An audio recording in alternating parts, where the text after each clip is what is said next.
This is how it is.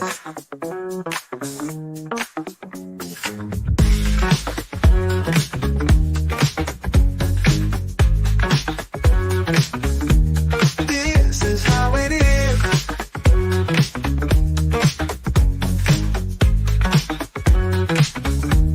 This is how it is.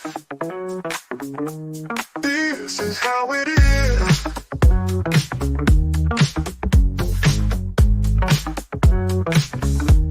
This is how it is. This is how it is. This is how it is.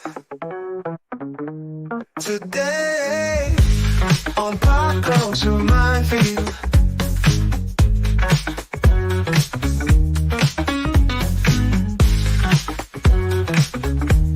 This is how it is. Today.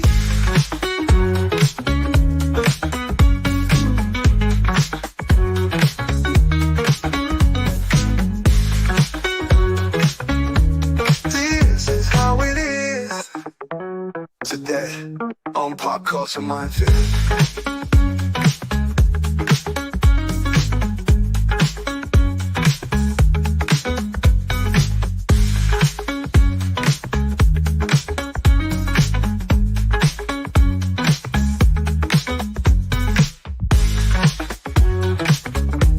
This is how it is. This is how it is.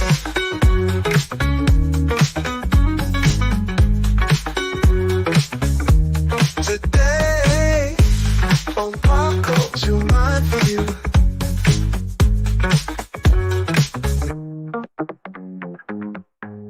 Today on Pop Culture Minefield.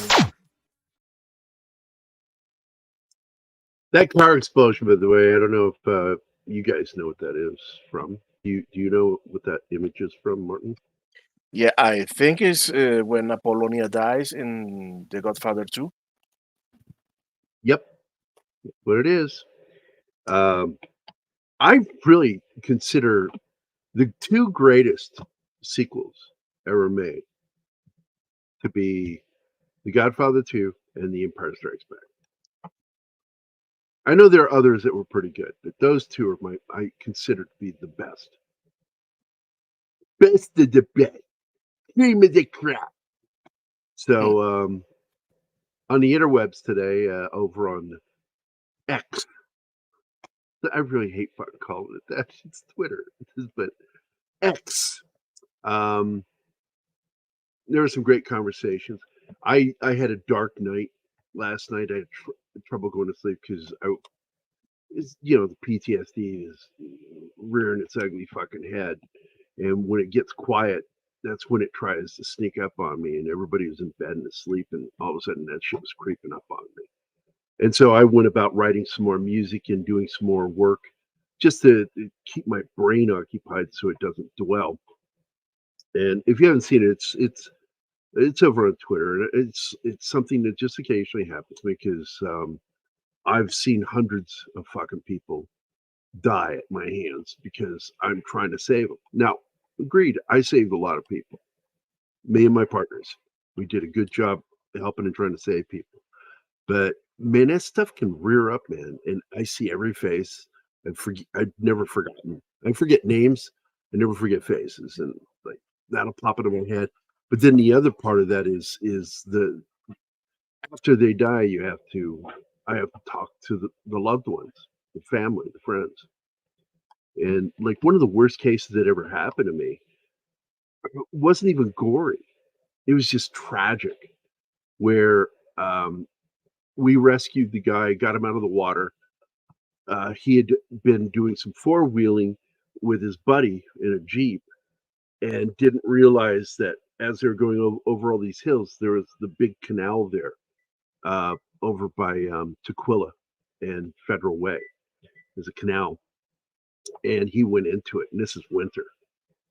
And he was able to get out of the vehicle, but he couldn't get up off out of the water. So we got there, and we got him in thermal blankets. He was fine. He was drunk.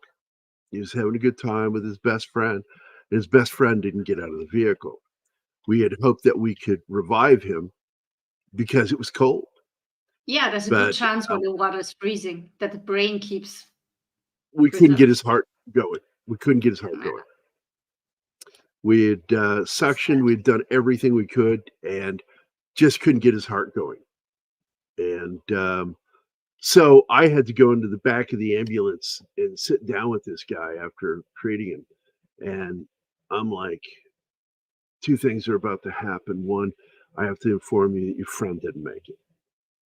Second, the police will be here in a second and they're going to arrest you. Fuck. And then I got out of the back of the ambulance and I broke down. We thumped on that guy for a while.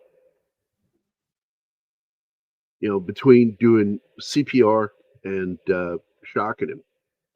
And nothing would work. We could not get his AV node to fire. It just would not fire. Finally decided to talk about a movie people actually know about. Right? Right? That's a good one, King. So Boondock Saints is a favorite of mine. Mac, now he's somebody I wish I could get on this show.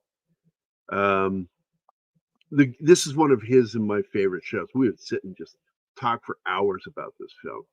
And difference between us is he idolized Troy Duffy, where I don't. I think he is a one-trick pony kind of person. He really is. He's shown that he can only do one thing, and he's tried to do it twice. The second film, I like the film. Don't get me wrong. I think the second film's a good film, but it's nowhere near as good as the first film. Nowhere near. And I'm going to point out very clearly that I'm happy that the new film is moving forward, as announced by both Reedus and Sean. Flanery. Basically, it's without Troy Duffy. They're moving forward without him because he's a problematic person. He's caused a lot of friction. And in fact, if you've never seen it, there is a documentary out there called Overnight, which was made by one of the guys that worked with him. And I'm going to make it available to you right now. Copy, video URL. This is a great documentary. Even Roger Ebert said it's one of the best, if not the best, documentary about filmmaking. And I don't know if I would go that far. And I would call Ebert out on that if he were still alive. And I knew him. So, you know, I used to talk to him all the time. Here you go. I'm going to give it to you first, Martin, so you can share it again later. And I'm going to put it in the public chat now. Matinee just did a breach, Gary.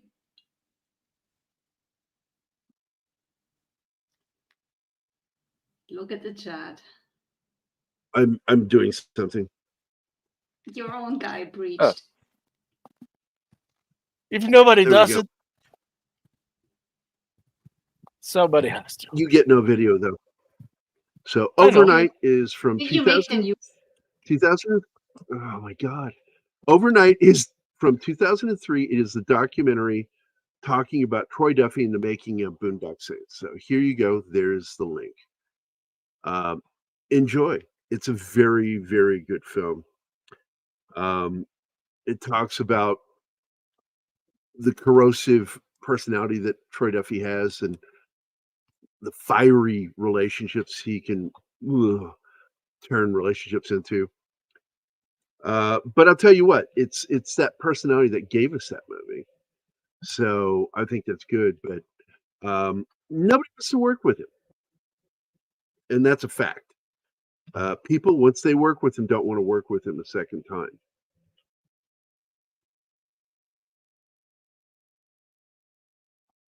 Yeah, right, Cal?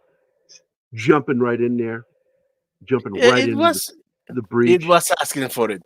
Tim says this. Gary's a one-trick guy. It was asking for it. It was It a had to be premature done. backdoor.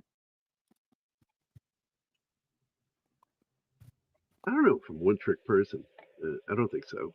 No, you're not. I try to do a lot of different things, so I don't ever become that. But when it comes to breaching, yeah, there's only one butthole. Well, there's over 7 billion buttholes. Just stop it, please. Yeah, please. Don't go there. Hey, where's Team Video here? Who? What? Tim is here. He needs video. Oh, here No, it is. Akiva. By what name are you known? There are some who call me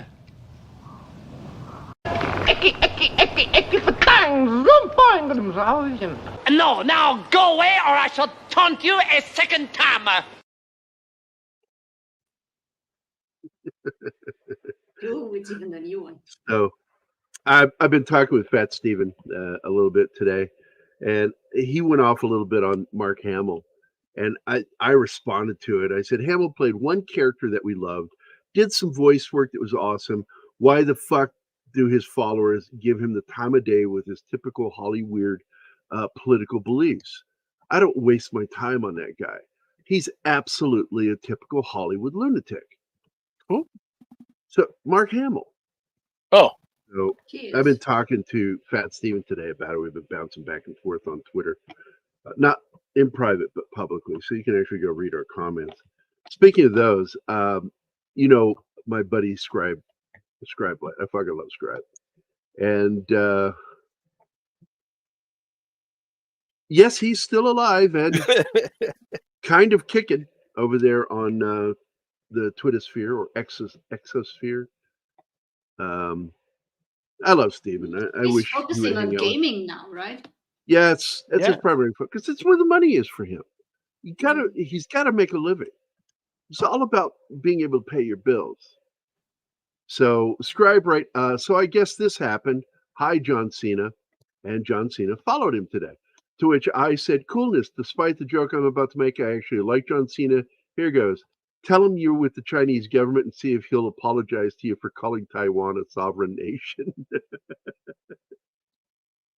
And he replied back, I'd love it if I could get a cameo of him declaring me a sovereign nation and then immediately apologizing to China in the same clip. Because everybody knows It's in the house. He was a bit of a pussy when he dared to be working on a film being produced by China and called Taiwan a sovereign nation, and then got thrown to the mat over it, and he bent the knee to China. And it pissed a lot of us off, but I still love the guy. I think he's great. I enjoy the comedy he does. Never thought, because The Rock seemed to be like the one guy that was going to come out of wrestling to make a career out of acting.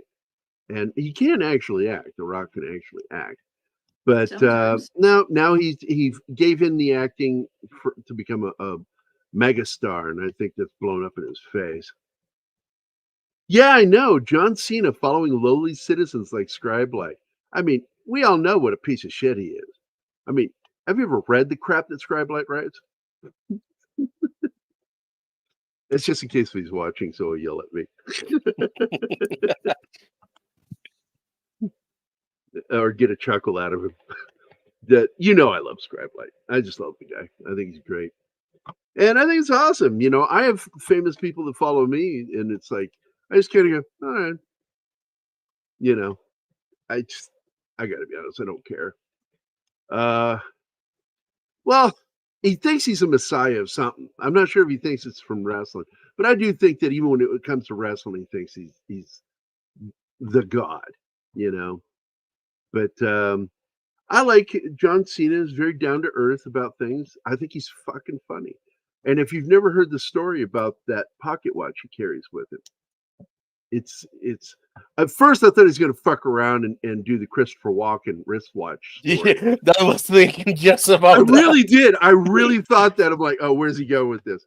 But then he comes out with this very heartfelt story. about the front and back of this watch and the significance of it, about how one tells him not to think too low of himself, and the second one is to mind your fucking ego, kind of thing. It's really cool. Yeah, up his ass. That's what Kingsburg Cal just wrote. I wouldn't mind watching that clip again, even though I haven't watched that full movie in a long time. And maybe we should do the film, because I think it's a film Anima would probably enjoy. But my problem with it is it's an anthology with minor connections, and it's like I have a problem with the film because it's not structured as a story. It's really not. And so I'm like, well, what are you telling us? And so I finally had to let go of that and just said, look, I enjoyed the film. Structurally, sometimes, Gary, sometimes you just need to check your brain at the door and sit back, have popcorn, and enjoy it. well, the thing is, each story in itself is a lot of fun to watch. In fact, if on because I haven't been on in a few weeks because I've just been exhausted at night. I haven't been on oh my god, Nick's channel and show because I'm just getting too tired and not able to make it on the show. But they use the GIMP video for me and the opening titles. And neither of you are saying the show, Toxic Tuesday. Thanks for jumping in and helping me, Anima Martin. So I had to wait for my old man brain to fucking remember. So it helps keeping you on your toes. I love Nick and the guys. I love hanging out Kel with those helped guys. you. Stop whining. And I'm kind of busy being sick, so fuck off.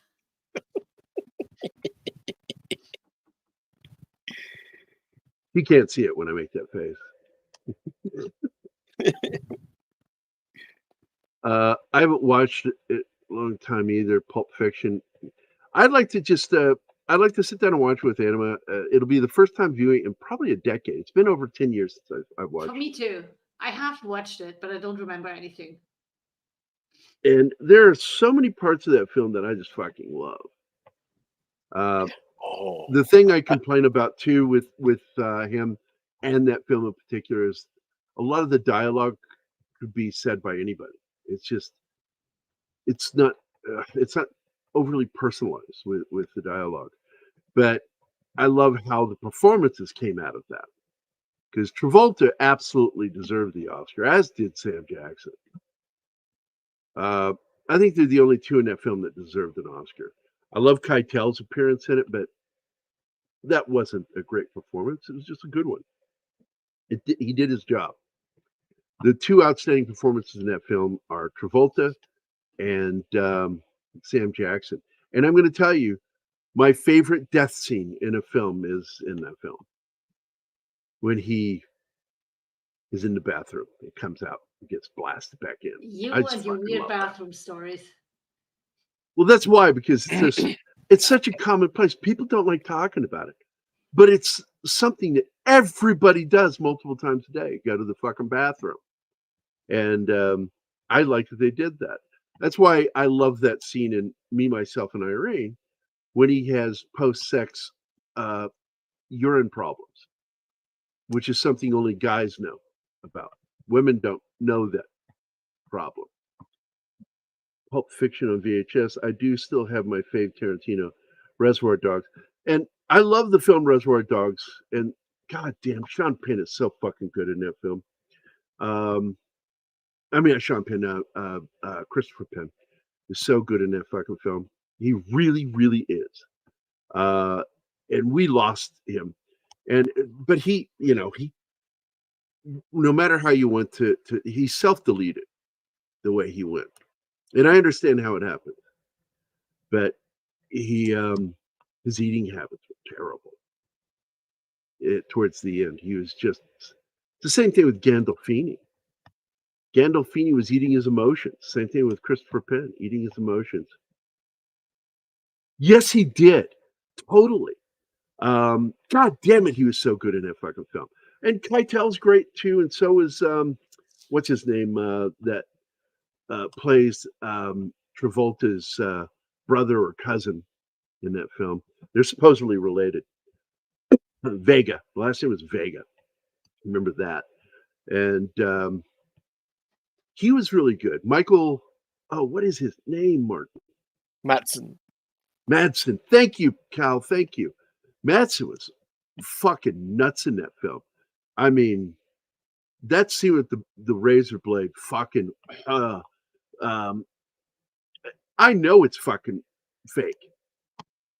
I know how they did it. Still, it's so intense, and doing it to that fucking song. I can't listen to that song to this day without thinking of that fucking scene. Okay, Great fucking song. I'm bringing up the slideshow.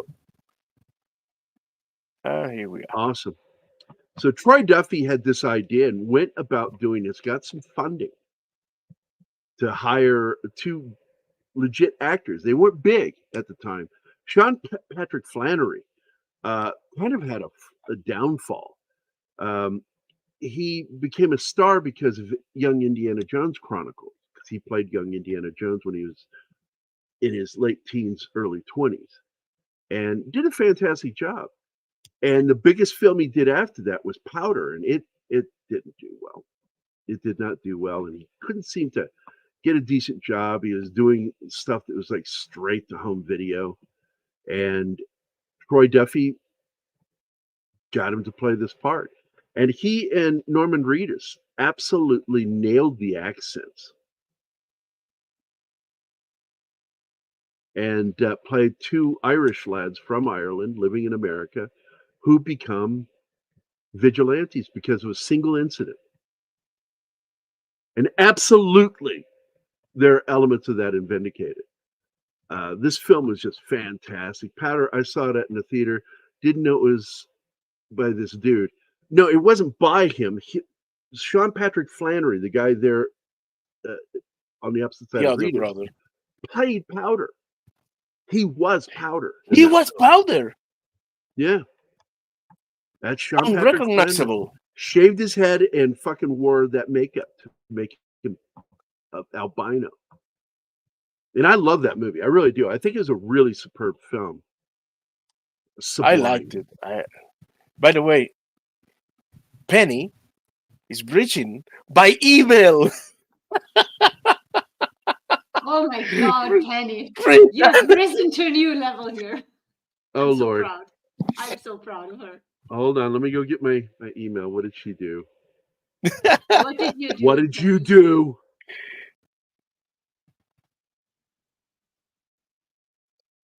Matinee, you need to grab an awesome video for her because she deserves it. I'm going through my emails. I'm not seeing anything. Hey, Bush. Wait, did you send it to my personal email or did you send it to dangerousnerds@gmail.com? Let me go check that. Okay. Because I don't see it in my personal email. Pause it. Penny, here is your video.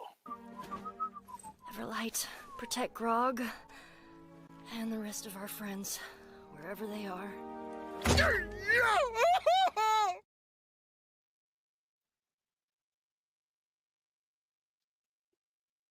No, I don't That see will any. be forever the ultimate breach video. Especially for Grog. Well,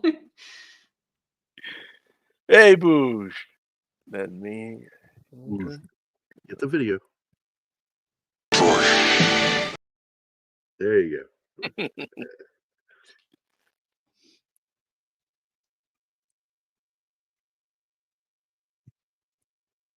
Okay. I think I'm gonna get a video like for Penny from Lost in these Space. two clowning and with the cow's meat beating each other. oh, that was gross. I don't even That was want to- funny though. That's the No, sort of thing no. that It's I would have funny. done. My friends, I would have done that same shit. Listen, I'm a vegetarian, and suddenly today I'm not watching that scene. So fuck that. She sent it to the Yahoo email, Gary.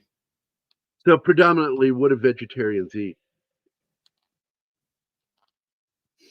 I'm not talking food tonight. Fuck you. No, I was just trying to get you to say vegetables. Yeah, fuck that. I love I'm not Austrians when they say vegetables. Now, hers I'm is not not your as trained dog. exaggerated as Davy's teacher friend was, because he was in vegetables. Yeah, well, I'm trying very hard to speak English and not accent. Maybe that's why. Because Austrian accents can be very terrible. Looking at you, Arnold. Oh, Yeah, I'll tell you what, though, that made him a star. I know. That accent. oh my God, Penny! Penny just wants to see the cat die. Dude, I'm so glad that scene went so fast because Gary warned me beforehand. And then the scene happened and I was like, the fuck just happened? It's It a was too great fast for fucking me to moment in catch. the film, though. It really is. When I saw it, I backed it up and slowed it down on DVD. Of course you Because I'm did. like, It's so weird. how did they fucking do that? It was really fucking cool. Did you find Penny's email? No, It's I the have Yahoo no address. You only have one. record of an email from her. I'm not sure, Kingsport. I'm not sure.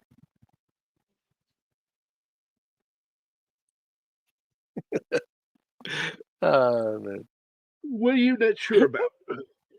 Oh, Kingsport is asking if Bob Marley is credited in this movie. This guy's great, the bartender. Focus. He's got Tourette's. And Oh, yeah. the character does. I don't know if the actor does, but I wouldn't be surprised if the actor playing him has it and they just played on it. But this is a good scene with Irish versus Russian mob. And that's Troy Duffy, by the way, in the overalls. The director, creator. If you want to back up a single frame, you can actually. There, you can't see him so well there. Let me back it up. I think they even call him by name. There he is, right there. That's Troy Duffy there with the shaved head and the overalls. He's the writer-director of the film. Doing his Alfred Hitchcock moment. If you guys didn't know that, Alfred Hitchcock would cameo in all of his films. And forever, people couldn't figure out how he cameoed in the movie Lifeboat. I said he's in the weight loss ad in the newspaper. Yep. That was awesome. There's still a debate also over Rope. Other directors copied that and did cameos in their movies. But I think it's a cool thing. They were inspired by what he did, and they thought, that's fucking cool. I want to do that. It's kind of like signing your artwork, in my opinion. It's kind of what that is. Appearing in your own film is your way of signing your artwork. This scene is just so fan-fucking-tastic. All these cops, especially that one, come up with his fucked up theories of how these Russian mobsters with bandages on ended up dead in this alleyway. And, here comes this FBI agent profiler fucking just, oh, no, continue. Please continue. I want to hear the rest of your dipshit fucking theories. So this guy just keeps going and he's listening. And every time he messed up, he sent on a run. Give me by the way, he played it as gay. That was something that wasn't really originally written by Duffy, something he did. And so Duffy was inspired by that and added additional things, him being gay, into the film.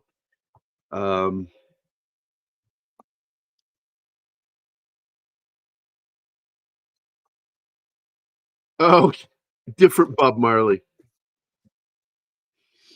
It's like when I was a kid, I got confused with Jacob Marley and Bob Marley. I kept calling Jacob Marley Bob Marley in the Christmas Carol. It's like it's Jacob Marley, not Bob Marley. I went, then who's Bob Marley? Like, where did I get that from? I like how through the movie Yeah, a cup of coffee. the actual murders and his explanations get closer together to the point of where he walks right through the murder scene. They just Well, it completely starts this overlap. way. Yeah, exactly, sis. This kind of goes through it, and he's like describing things, how they happen. Then eventually you see him like describing it, and then we do a cutaway, and then finally he's so caught up into these crimes and how they're being committed, he is actually now walking through them doing the crime and Yeah, talking to us third person. that's It's fucking awesome the reaching way the that fourth was wall done. all the time. It was really cool. People don't understand how brilliant a film this is. Troy Duffy, I'm sad to say that he's a one-trick pony, nailed it with his one pony. This is his pony, and he got it right. And it's okay. I listen to the Professor of Rock, and I like to refer to that not as a one-hit wonder or one-trick pony. Instead, let's call it lightning in a bottle. This film is lightning in a bottle. And sometimes, if you can get just one, don't be ashamed you can't get any more. Look what you fucking did. He made a classic fucking movie here. And this movie impacted me. It's you can see elements in my own work from this because I was inspired by this film.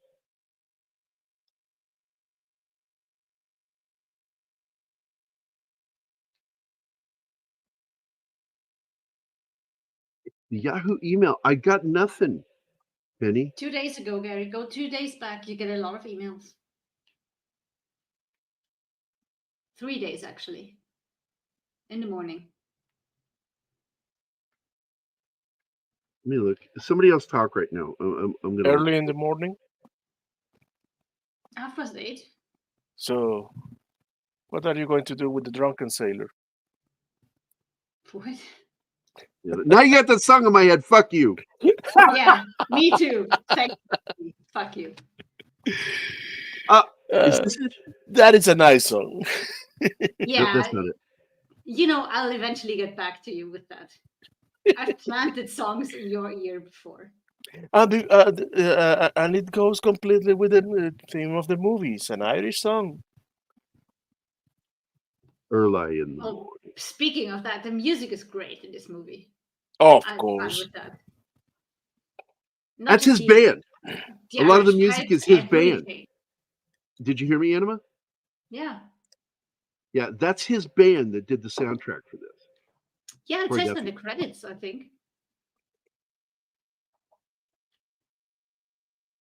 We watched this on Sunday, I think. I'm not forgetting that fast usually. Almost through the 20th.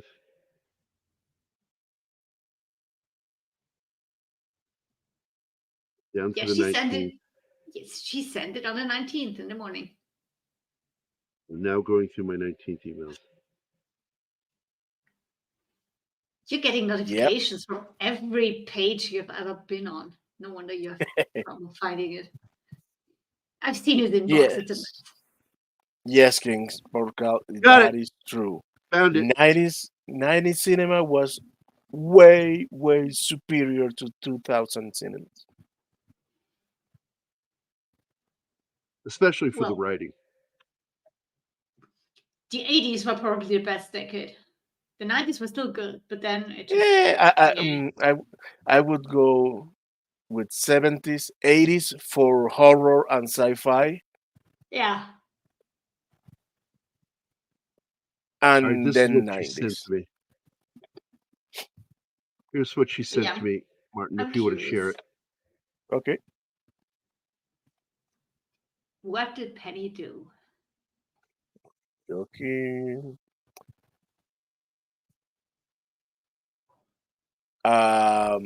No, what you gave me is again the link for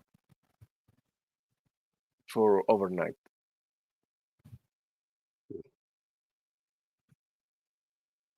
Dude, These There guys you go. are Straight from her crazy. email. There you go. I mean, Their performance in what? this is just spot on. One my favorite moment in the film was when they have to train that new lady at the meat, Yeah, whatever you call that, meat cutting floor, and he says, "Well, that's the rule of thumb." She's the rule of thumb. Y'all know where the rule of thumb came from? Back in the late that's a 1800s, a man could beat his woman as long as the stick was no bigger than his thumb. that is a And that is a myth. No thicker Norman than Reedus his says, thumb. "I'm trying to do the scene, please." Norman Reedus responds by going, "Well, with someone like you, maybe they should have been the rule of wrist." And the fight ensues, and she knocks the shit out of both of them. Oh yeah, that was so Oh satisfying. no! She kicks one in the balls, and Norman decks her out with a She punch in the jaw. one dude in the balls, so that's satisfying to watch, to be honest. Why? He was just playing. He wasn't being mean. They even tell her it's only jokes, but she went full feminazi. They hit her Well, in the wrong spot. we know that woke people have no sense of humor. So there's your response. You can't be funny around woke people. Okay, do you want me to show what's Yeah, Penny show the sent you? video she sent. Okay, That's her reward. Is we're going to show what she sent to me. present. Yes, She's for the insisting on the great cat again. windification. Oh, Penny, you're a cat person. Don't do that. I love how they begin speaking Gaelic in front of him, so they can speak privately. Okay, we They got to speak all enlarge that kinds of before you play. languages. Hold on. Dude, I have no way to do that. Ah, Now hit play. What the fuck I'm just happened? babysitting these fake babies. don't know. Tigger and Weezer, they went out for date night. Oh, how's it going? Look here, these babies, they ain't made a peep. Probably because you sitting on them and they can't fake breathe. Oh, you got a point. Oh, well, they'll be all right. Whew, Waverly, you okay? I think Willow ate tuna fish. Look here, if you don't like the way my back door smells, then don't be standing back there. I'm home. Well, it's about time you got home. These babies has been crying all night. They're perfect, aren't they? I don't think I'd use the word perfect. Oh, did y'all eat tuna fish too? No! I think something's wrong with my nose. okay. What One if of I my have teeth COVID? is Did she say COVID? almost exactly like the one in the cradle. What are you doing? I'm babysitting these That's fake it. babies. That's it.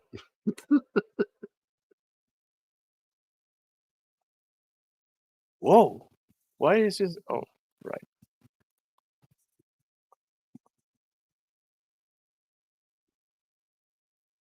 Well, again, I want to point out this is an indie film, and that's where your best films are going to be right now. If you want actual, like, good films that aren't there to be a fucking what was it? Martin Scorsese referred to it as uh, roller coaster rides and shit like that. You know, amusement rides. Uh, get down to nitty gritty of what a good story is. And what's going on here is, we see that they fought these Russians. They beat the shit out of him. I love when he sets the guy's ass on fire. That was funny as hell. That's why he's got bandages on his ass. And then the Russians find him. And I don't know if they're like Flat? I don't think they really legally live there. No. Everybody there is squatting. In the all surrounding buildings are filled with squatters. Yeah. So they're squatting in this fucking warehouse, and Russians find him, and they handcuff Sean Flanery to the toilet. and take his brother out. And he says, I'm going to shoot your brother. And Sean Flanery loses his fucking mind and starts fucking ripping at the toilet. Not trying to break the chains, but trying to pull the fucking toilet off the floor. And he succeeds. And then he goes up to the top of the building and aims off the fire escape, the toilet, to land on the guy with the gun. And then he jumps with it at the same time, aiming his Dude, body at the other Russian. That was bonkers. It was nuts. Just, I mean, he had to aim with the one thing and then aim with his body at the same time. And a 5-story jump. I don't know if it's true that could be done that way, but I was all in when that happened in the film.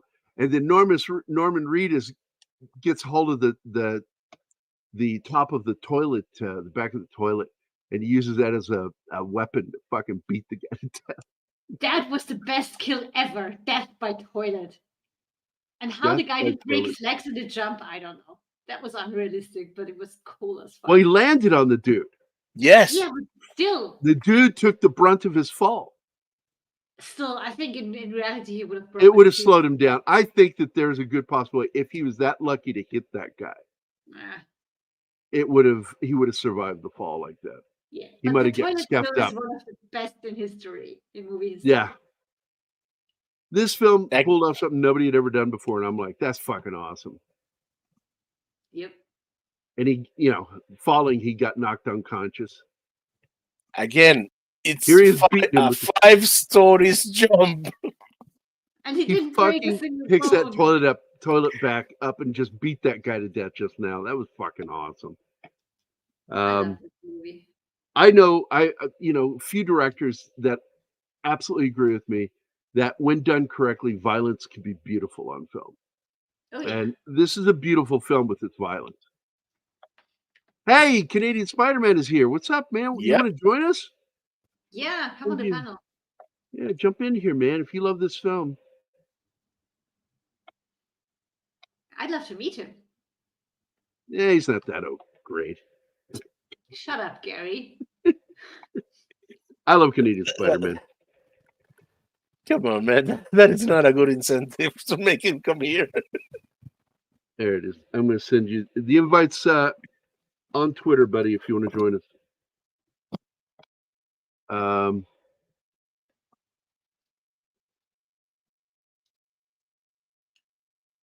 What I love about him, man, is he goes out to the outdoors and he'll go shooting out there. Fuck, man. He's up there in Canada.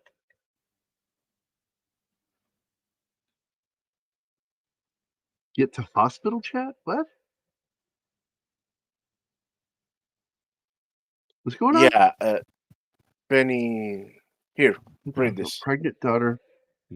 Oh, no. Yeah. And that sucks. I hope she gets better soon. I fed Zoe a constant diet of 50-50 cranberry juice and water every day. Because she got a nasty, when she was 4, she got a nasty UTI. And I had to get after her because at this point, between 4 and 5, she was dressing herself. I taught her everything she needed to know, be self-sufficient, self-sufficient. And when she got a UTI, I'm like, you're not changing your drawers,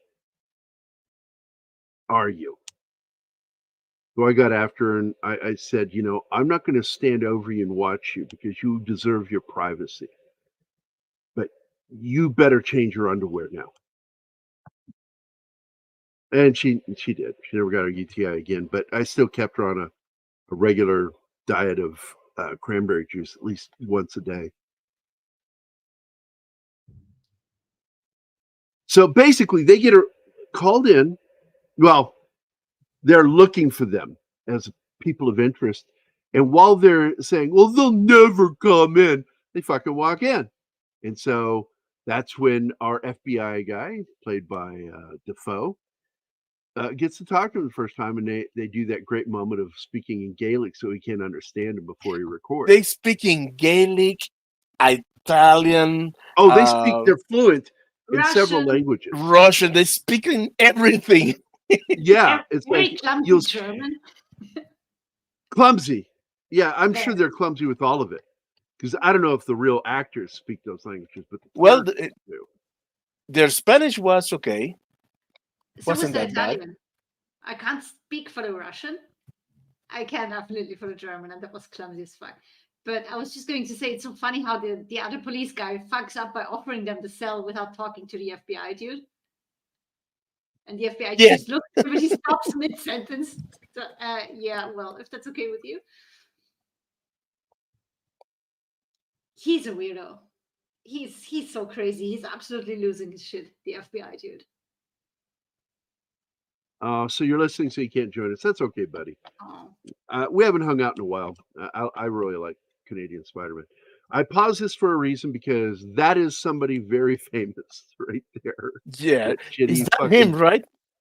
That's Ron Jeremy? That's Ron Jeremy, man.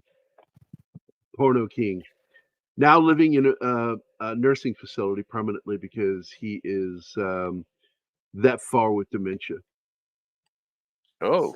And people were questioning if it was real or not because he was getting a lot of Me Too complaints of RAPE and he went to assault. prison.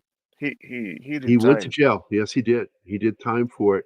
But when they started trying again, it was too late. It was like his brain was gone. And I think it happened while he was in prison. This is, by the way, this character is one of the most beloved in the film. Yeah. And I got to tell you, when I saw this film, Rocco was it for me.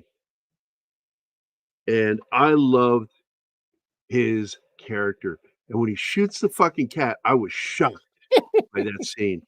But his reaction afterward is some of the best acting in this film. And Troy Duffy pissed a lot of people off over that character, doing what he did with him. But the guy's real name is David Della Rocco, and his character's name is named after him, Rocco. In fact, the character is called David Della Rocco. Yeah. It's So using his real name. Yeah, he didn't even bother using a fake name. Willem Dafoe's character has a great name, too. He's FBI agent, Inspector Paul Smecker. Inspector Smecker. Don't get it. Inspector Smecker. I mean, it rhymes.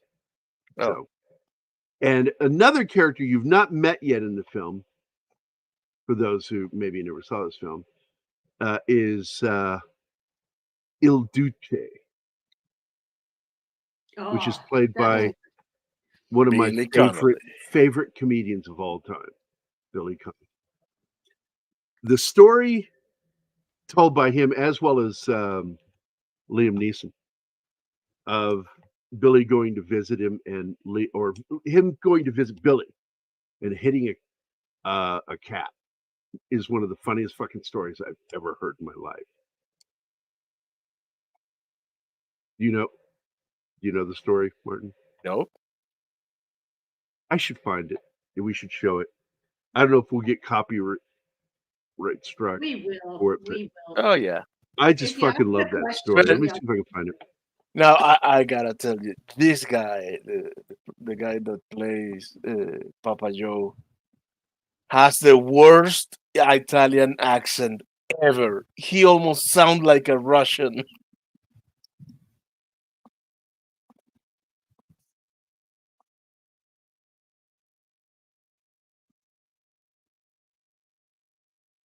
It's 4 minutes long. Mm. It's a 4-minute That's what video. she said. I think it's worth risking Okay. because it's one of my favorite stories, and I cannot tell you how much I fucking love. I'm Billy gonna Connolly. pause it And then if we have to, we just remove the clip. Later. Yeah. So Billy, as you know, his disease is progressing, but he's in his 80s now, and he's really pushed it because he has the same disease Michael J. Fox has, Parkinson's.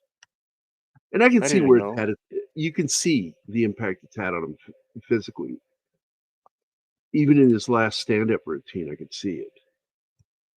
It's something because I worked with a lot of Parkinson's patients, and I started seeing stuff like that lady, the redhead that spoke at the DNC thing. I immediately was like, man, there's something up with her. She's doing two things that are common for people that are taking antipsychotic medication for schizophrenia.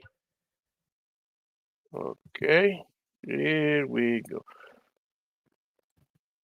And of course, I'm not being able to hear it. He murdered the cat, the wrong cat. That is so fucked up. And it's a true story.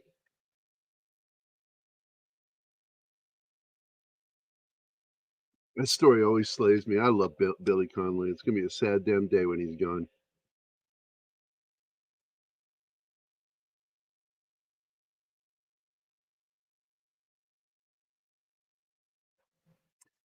Yeah, totally true. I was spot on with how I raised her. And I mean, I'm just so proud of her, who she is now.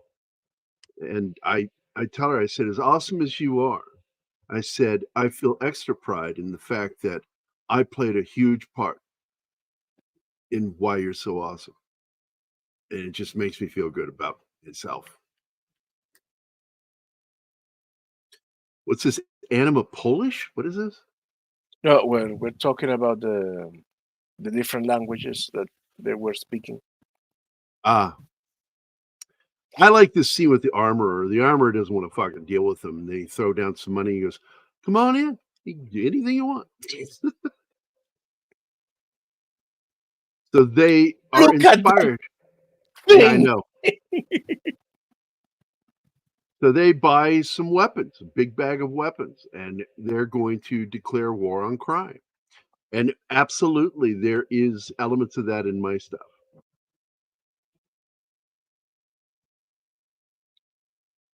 That's Germany, not Austria, Andy. Hello, Andy. Hey, you How haven't been many messaging me. fucking with me. The fuck, dude? Andy, you haven't been messaging me much. What's going on, man? You been sick? Oh, this is so fucking funny. This was added after he decided to play the character as gay. So he's in bed with one of the male cops. And he goes, what the fuck are you doing? And the guy goes, He went to snuggle. I was trying to cuddle. He calls him the FHE word. It's so fucking It funny. slaps him across the face. Yeah, I know. Not only he says it with such contempt. I know. He's, I had a friend that was a lot like that, and didn't like the feminine aspects of the love. He just wanted the physical fun, and then get the fuck away from me. We're just a couple of dudes. And I was like, God, that's just weird to me. But they say it that there are, even in gay relationships, there are the male gay and the more feminine gay. So they still follow that same kind of dynamic sometimes. And my friend, that's the way he is. And you know who I'm talking about. You get to see some of his fucked up photos. Been friends with him for over 40 years. And speaking of that, did I ever tell you about my buddy Ursel? I met him through Patty Bagley, and he and I bonded really well. And he's the one who introduced me to the Beat Farmers, which was a punk Western band from the 80s. They did country punk, and it was fucking good stuff. And he would write me when I was in the Army. And when I was in training, he would always write stuff on the outsides of the letters. Things like, I love that last weekend we had. You are the best. I've never had a man touch me the way you touch me. And he's got a dude's name. And he would send that. And the drill instructors would fucking read these letters. Like, you have a letter for a Private Kissel? Anything you want to tell me about, son? I'm like, no, drill sergeant. I swear to God, I'm not. And he would just send me the funniest letters. They're really uplifting. It's been decided that I'm to wait for my husband so we can go together to the hospital. So it was decided for you. Got it.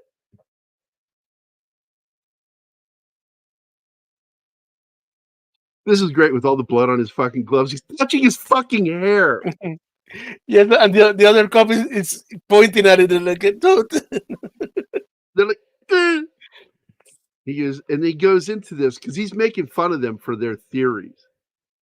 And he starts to break it down, but he's overthinking it because he doesn't understand that what just happened was a fucking accident.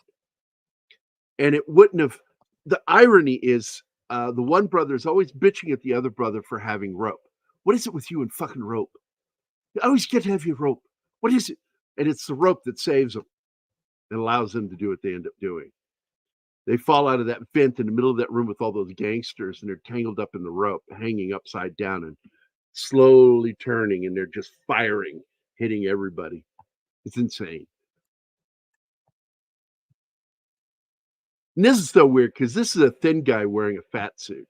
Yes, the worst fat suit ever. Terrible fat suit. But you know what? I didn't care. I just love this stuff so much. Look at it. It doesn't even remotely look like it's his body.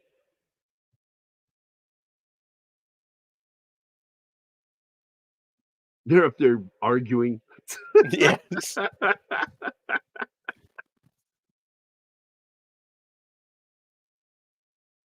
So, and I will tell you, Troy Duffy did name a character after himself, and that is the one cop.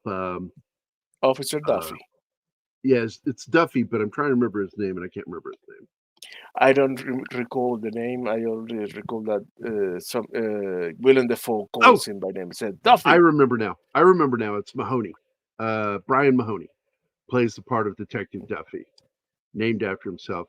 I like Detective Dolly. He cracks me up. That was played by David Ferry. Not very many actors from this film have been in much of anything else. Carlo Rota plays Yacovetta, the mobster that Della Rocca is working for. But there is a young woman in this film who went on to do some serious work, is Julie Benz. Gorgeous actress. Julie Benz was here? Where? She's listed as being in the film. Damn, I don't know. Last night. I've never caught her in it. I've never seen her in it, but she's listed as having been in the film. Mm-hmm. And I'm wondering if they're bleeding over from the second film, because maybe she was in the second film. I don't remember her in this film. Now, Dot Marie Jones has been in a lot of shit. She's the big lesbian.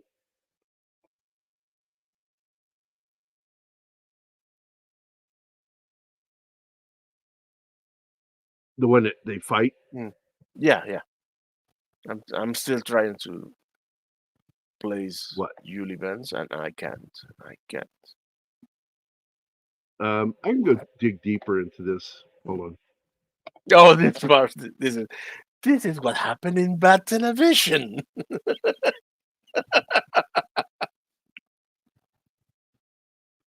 I'm going to open up her IMDb and just go through there and see if that's bullshit.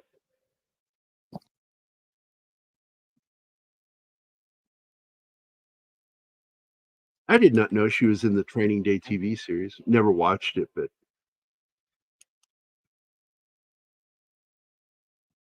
I heard it was good. It had Bill Paxton in it.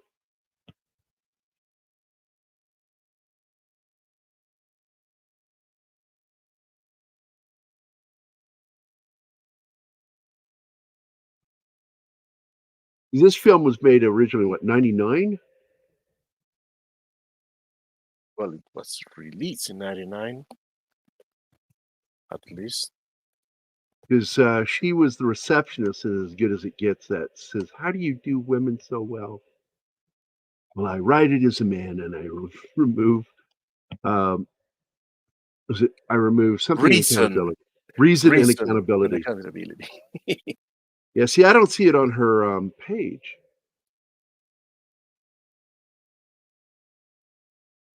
So I think that's bullshit. I don't think she was in it. Yeah, she's not in it, dude. Because it would be on her IMDb page. Google fucks things up like that.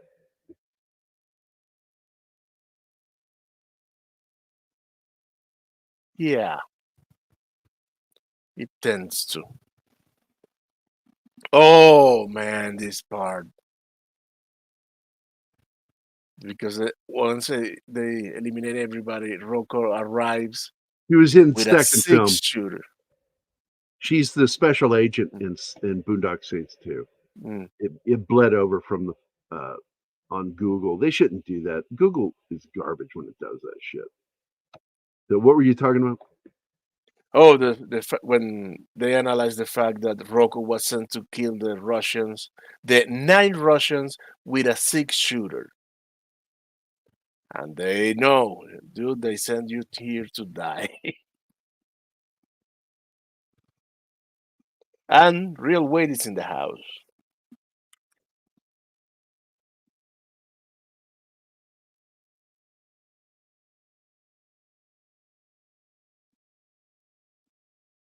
So we're going to be talking a little bit about Lou Elizondo on Monday. I got a feeling because a new article just came out in The Intercept magazine, theintercept.com.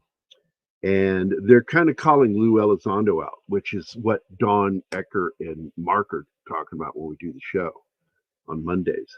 And because he made claims of working for ATIP and being involved in investigations with UFOs. It's in his fucking book. He made the claim. And now people are coming forward from ATIP going, he never worked with us. Oops. He worked with intelligence, but he did not work with us. So Awkward. his claim's a fucking lie. And now he's trying to change his story. And it's like, look, man, this guy wanted to be a UFO celebrity. That's what all this is about, making money, becoming famous. And there's been something funny about him for a while, and Don called it first, Don Ecker. He says he smelled bullshit all over this guy. Well, he has that ability. Yeah, I was just going to say, I don't think Don's bullshit meter is ever wrong. No, I trust him. I think he's a little off sometimes because of personal animus towards people. Yeah, But that would change his vision a bit. But when he's being objective, doesn't know this guy. Immediately, his bullshit detector went off on Lou Elizondo because he's making some fucking big ass claims. And what sucks is, one of Don's friends bought into these guys, including Corbell. I mean, there's something wrong with that fucking dude. It really is. I called it back when I watched his documentary when I lived with Travis and we watched it together. And I went, this is a terrible documentary. And there's something wrong with this guy. We have Beckman's girl here. Hey, Vinkman's girl. Hey. Much typing because my fingers are acting up. Arthritis, I assume. That sucks. Yeah, the only thing that can get me through the day is ibuprofen with mine. So now they're sitting at the table with Rocco. Bet Bass can get a taste of home. So he's like wanting to take out these. Boom! Here's the cat smeared on the wall. Yeah. Yeah. What the fuck? What the fuck? It's there. And then all of a sudden it just explodes. Because Rocco accidentally shot it while he was talking because he's drunk. He is such a shithead. He constantly fucks up. But he is the thing. But that's what makes him so lovable.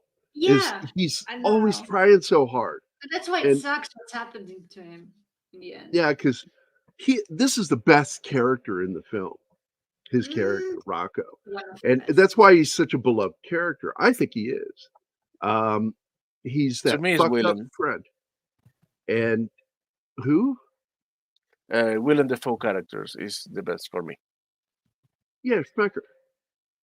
But I don't think he's the best No, but character. I think I get Rocco that is. those two they need Rocco because they do shit that is humanly impossible sometimes. And he makes it so much believable, but just fucking up trying to do the same. He adds a bit of reality to what they're doing. So Because now he's bitching. He says, "You guys killed him." You know, it's like it's great. Well, you could do the next one. he's good at whining too. No, yeah. they are arguing because they are trying to convince him that the Yacaveras tried to kill him.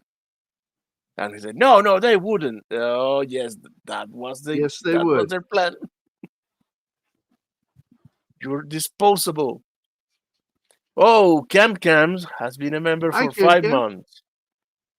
Hey, Hi, all. Cam. Love you, kids. Thanks for the great shows. Of course, Cam. Thanks for dropping in.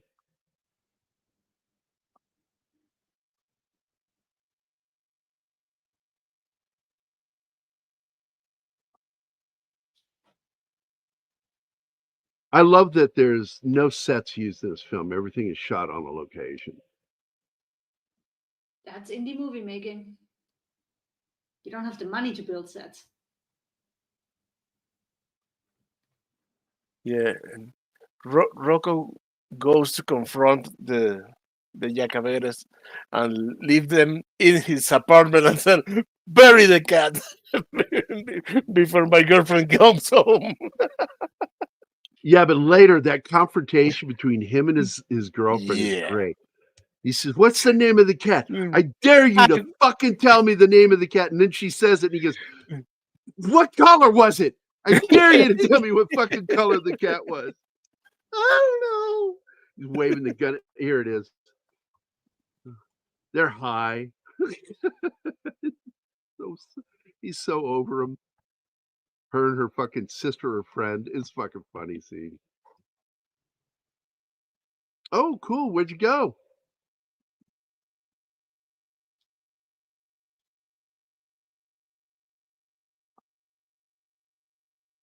I love that. We got a new recruit. He's smiling. I feel a little bit closer to relationship. You're killing the cat. Well, it did. I would close any relationship with guys. Yeah, who do he's that. because you know it's You're accidental, but fucking- points the gun at himself. Go ahead. Your precious little cat's fucking name.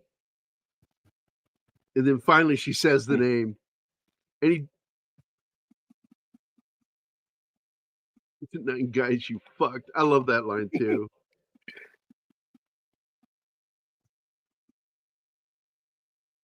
Yeah, see, it didn't get all the dialogue there because that dialogue was so fucking awesome.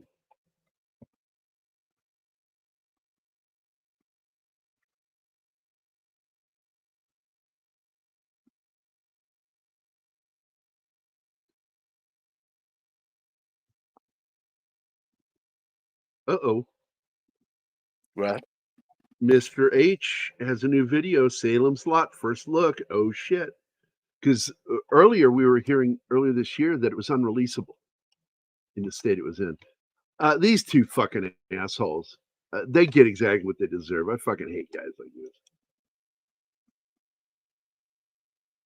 Little fucking greasy fucking gangster types talking shit all the time.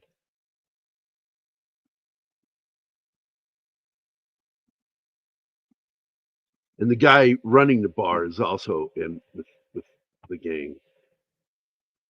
Yep.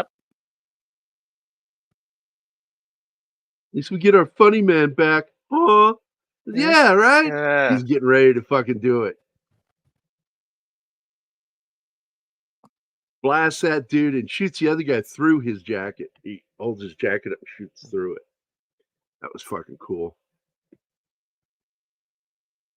And then he shoots the bartender because he's with him too.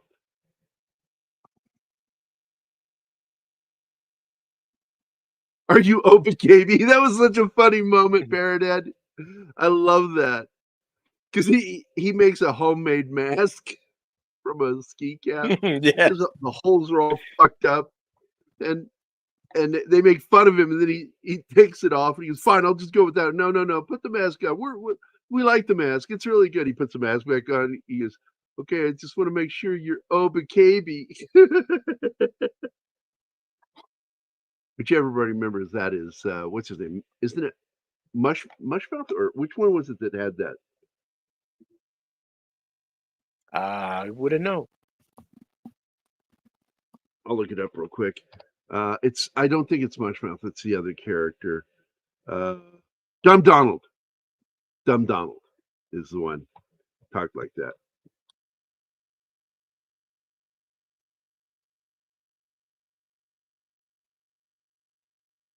You had Fat Albert, Mushmouth, Dumb Donald, and Weird Harold.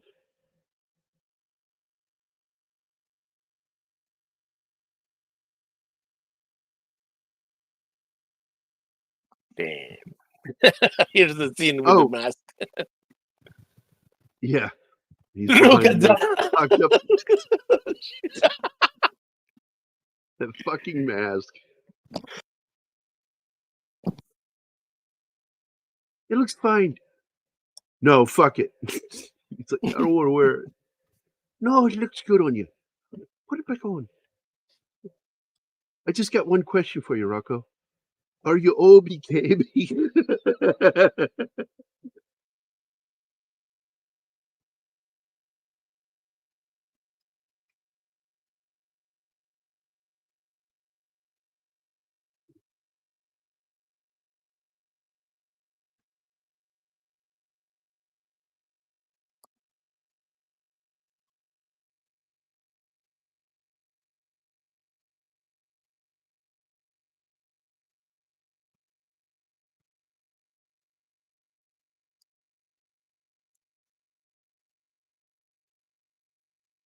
Oh. Now, at this point, did you notice that when Smacker start talking, everybody's taking notes now?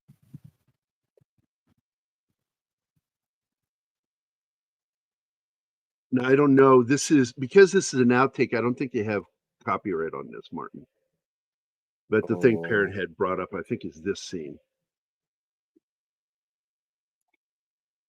Okay.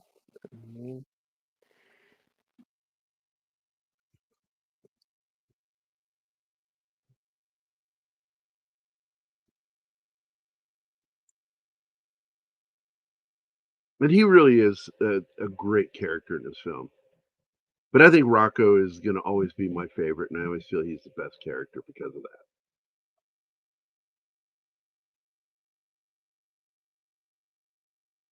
By the way, we're waiting to find out if you guys notice there are 2 shows set up for this coming Saturday. Alec Gillis is wanting to come on. The effects guy from the Alien franchise did a lot of the puppetry and creature effects. Okay. And he's worked on Predators films and the Predator films and the Alien franchise, as well as other films. And he's, set to come on, but we're not sure yet if he's going to be on this Saturday or another show. So I've got 2 shows set up, and if he does show up, we're going to do Evolution. If he doesn't show up, we're going to do the other show that's already set up. All right, go ahead. Show this outtake. This is the one that Parrothead's talking about.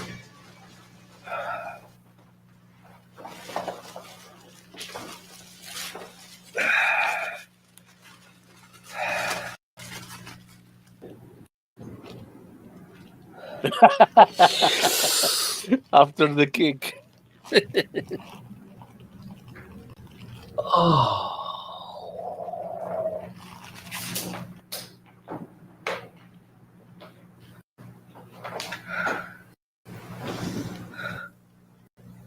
Ice on the balls.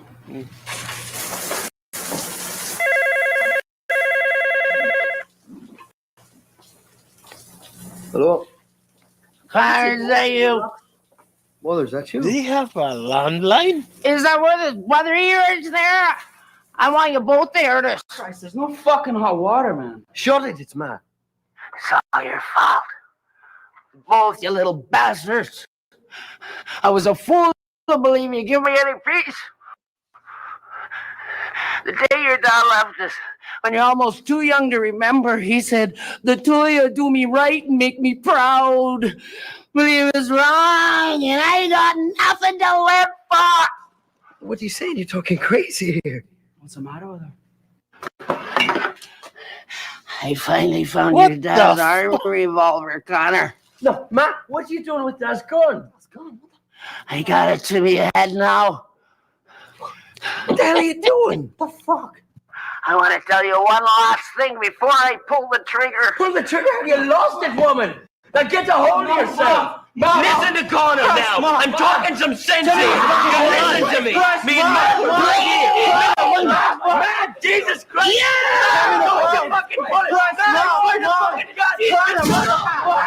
Oh, Ma, come on. Fucking Christ. Ma.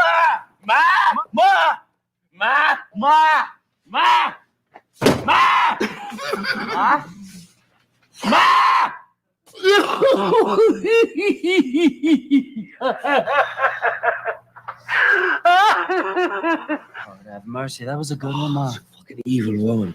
Oh, Jesus. No, man, no. Christ, man, no. She's quite proud of herself. Of course she is. Okay. Seriously, I want you both to listen to me now. We're both here, Ma. What is weird? It's only 11 here, boys. So I got lots more drinking to do with your worthless relatives down at the Amble. You just called the Dorchester, did you? Ma, how's Uncle Sibyl? Well, you know how it is with him. Always complaining he's never turning a profit on St. Patty's. Hold on, family goes down there with no money because you know he can't bear the charges.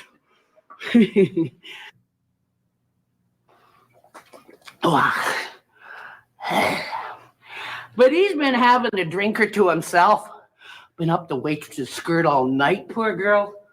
You tell him to take it easy with that, Ma. He's got to learn to respect women the way Connor does. Oh, Jesus. I gave him his first lesson in sensitivity. Oh, Chris, don't even Hey, just... come on. You got beat up by a girl. No, if that was a girl, I want to see some papers. Ma, she had to be just pre-operative for Christ's fucking sakes. Lord's fucking name.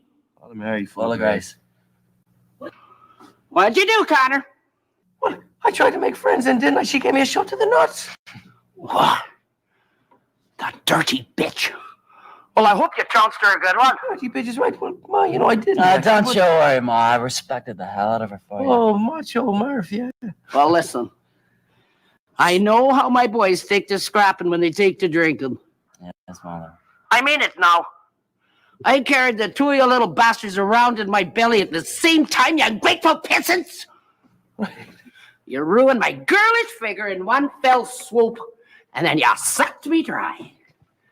My tits are hanging down to my ankles. I'm tripping over them, for Christ's sake, so you listen to me. No fighting. Yes, Mother. Promise me, boys. We promise. Promise, Mother. Well, there's my boys. Oh, shit. Gotta go. Looks like I caused a ruckus with that shot. Half the damn neighborhood's coming. All right, love you, Mom. Hey, listen, before you go, just give us the goods, huh? Please? Hey, come on, Ma. It's been 27 years. Come on. Oh, still bickering over that, huh? Well, of course we are, man. Out with it. Come on, now tell us. Who came out first? All right. I suppose you have the right to know. I can't fucking hear. Are you ready? Go on.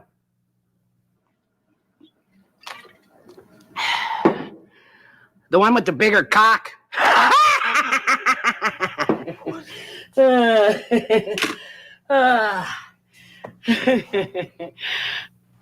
fuck is that? The one... It's your fucking mother talking like that. Your fucking mother. Fucking hell. You crazy woman.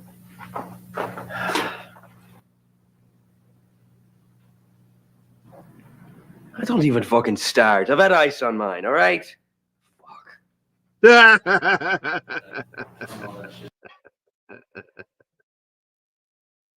just funny.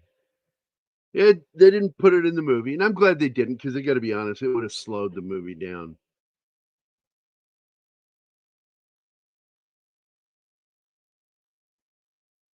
But yeah, I prank my kid. I do. I would never pull that prank, ever. But I do prank my kids.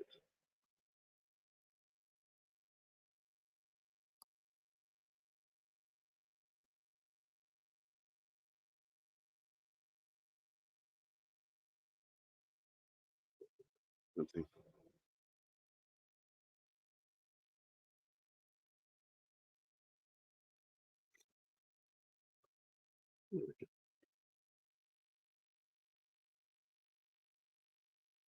Are you even there, Martin? Anima?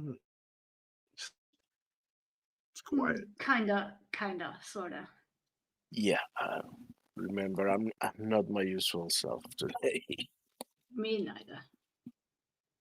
So I love this scene because he points out the fact that precision shooting, sloppy shooting.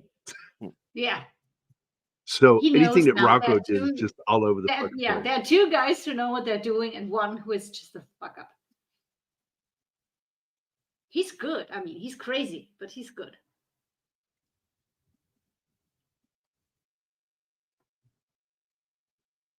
And nobody really listens to him.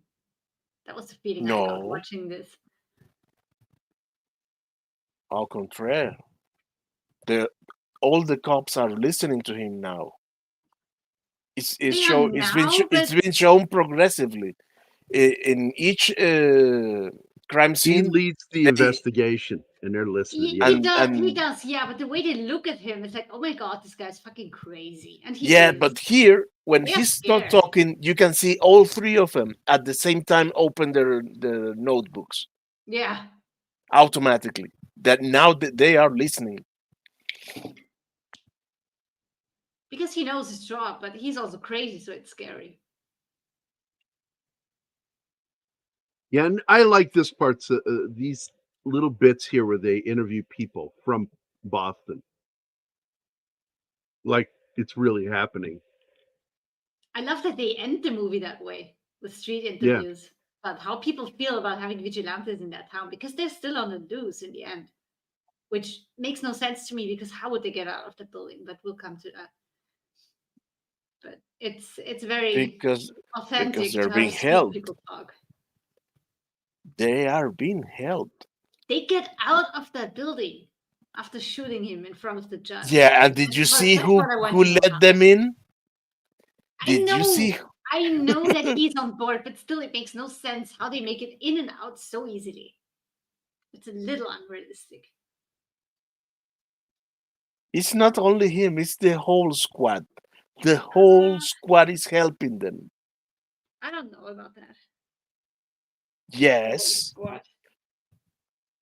At least these three cops, they are the one helping. Yeah. And eventually even Smecker. Yep. Like he goes to confession. That's one of the great moments in the film. He's the one I don't think he's even Catholic. No. He's not Catholic he's not. At all.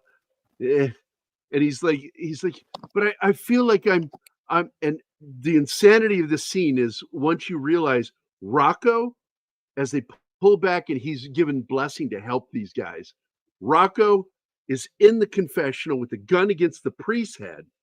Yeah. And behind him in the next confessional, breaking through the screen, is Connor holding Rocco with a gun to his head because he doesn't like that he's got a gun against the priest's head, so he's angry. It's so fucking funny. They are very Catholic. They don't like that, no. They're devoutly Catholic.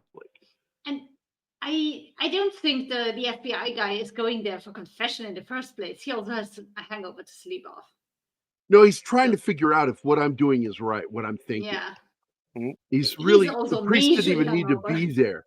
This is a conversation he would have had with or without the priest there. Yeah. Oh, this is great.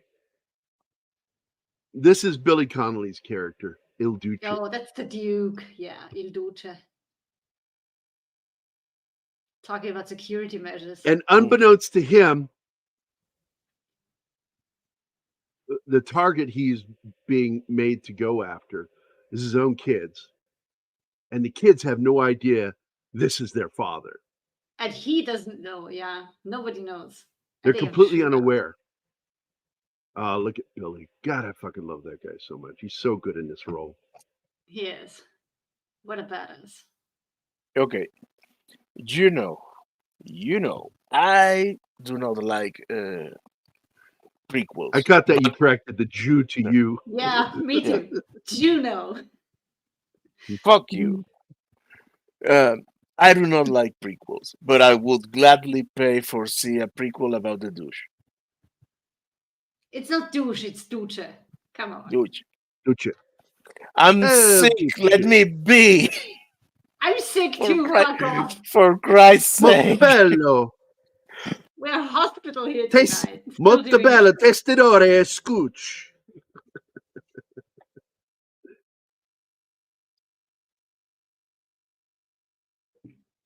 Yeah, I was going to say the show must go on. That's why Martine and I are pushing it tonight. Well, today for Martine, tonight for me. Oh, that's a great movie. And I really want I wish I see could have done talk that on about it. Monday, man. I got to tell you, I was just so. I was tied to that toilet all day. That's not a mental image that I want to have, to be honest. I'm just Yeah, saying, I didn't I'm want to glad. break the toilet and drop it on anybody, Martin. Sorry. Jesus Christ, fuck you, Gary. I'm just glad I live in a fucking shoebox, so nothing is far away. I'm not going to go into detail. I'm here somehow, kind of.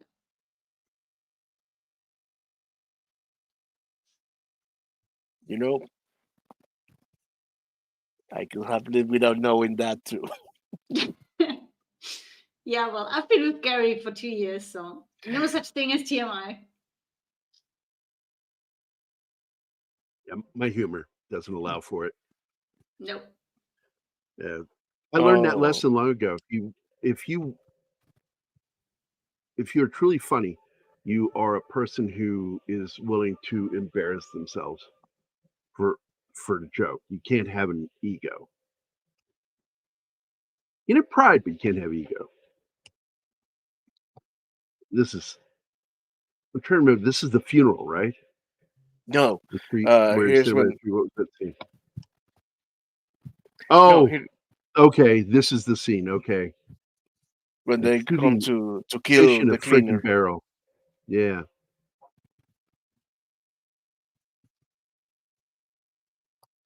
And this is the first time you see him interact with the characters. Hmm. There he is. They're doing what they're doing, and he's in the scene with them, doing what they're doing. Dropping to the floor and leaning back to shoot the guy hiding under the pool table. Oh man, this is a great scene, dude. This is a great scene. I like this psycho. He is like nothing is happening. There's all hell broke loose outside of that bathroom, and he's so cool, precise in his movement.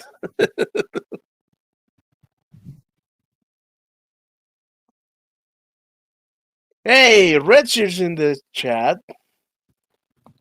Hey, Richard, why aren't you on the show with us? Putting him on the spot. Don't let him know.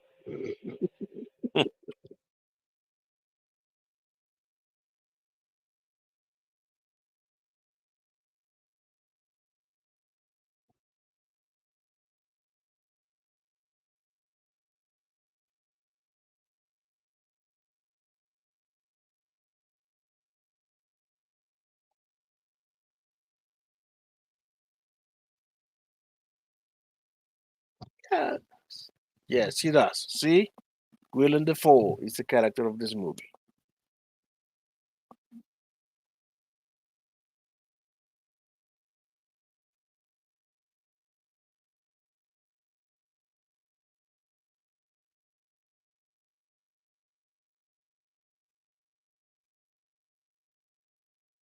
Yes, and after that, then they face the Duke.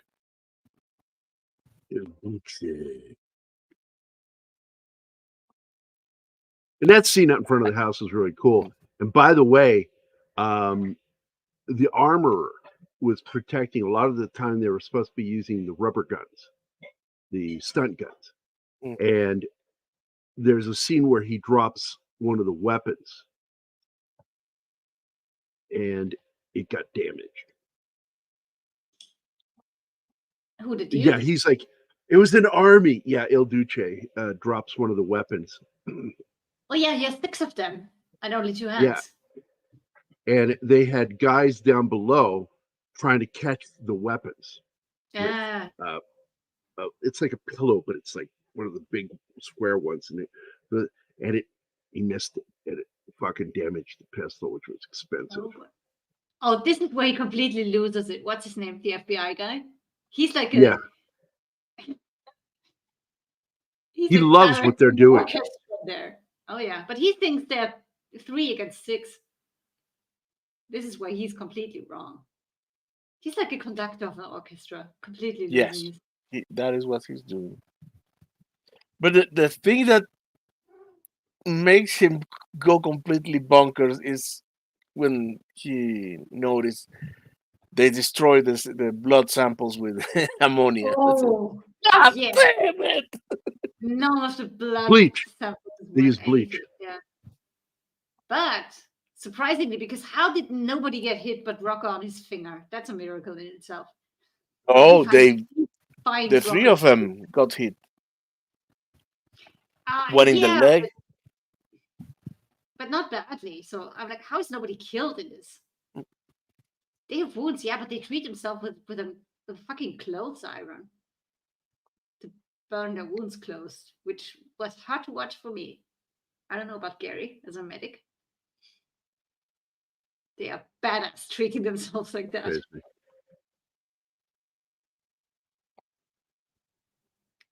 Well, yes.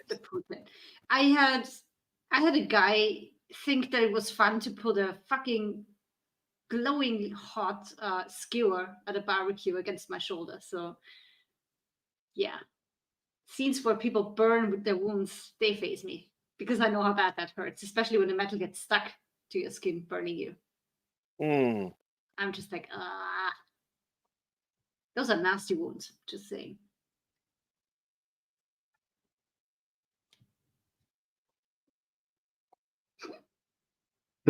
Redshirt said I felt bad for the cat.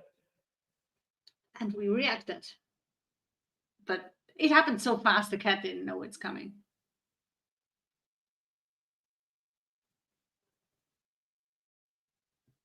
Oh, this is what This it treated crazy scene. Using an iron. I don't think an iron gets hot enough to cauterize. Well, here's the thing with the iron. Like an old school one in a fire.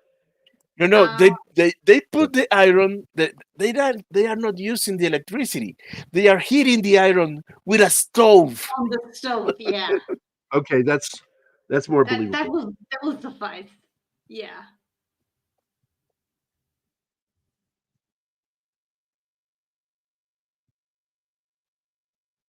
And I like how they are holding each other. Like one guy is doing it, and one guy is having it done to himself, and the third guy is holding the guy who's suffering through it.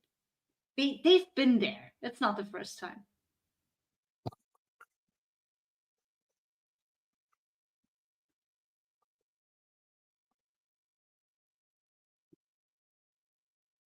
And he's getting the fingerprint from the severed finger from Rocco. Of course. It's the only clue he has. And this is where you know that Rocco is not going to make it. Yeah, and that's the thing. Like I said, a lot of fans didn't like the fact that he killed him off. And he does appear in the second film, but at the dream sequence, and it's like, you just shouldn't have killed him. Nah. It's a rule in writing you learn. There's some characters you just don't kill because they're so liked. And he gets killed off in a very dramatic way too. I hated it as well. Not going to lie. It was heartbreaking. Look at him, so shit faced that he's landing with his face on the sidewalk. He is so drunk.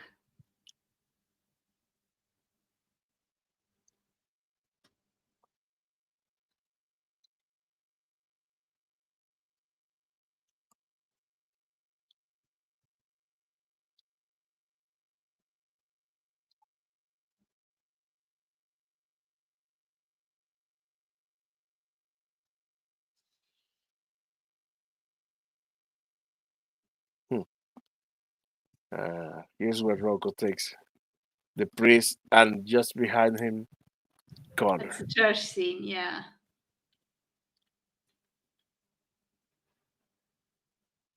Yeah, because what Rocco wants to do is to kill Willem Dafoe. And He he would have wants to know- survived if he could have done that. He would have lived.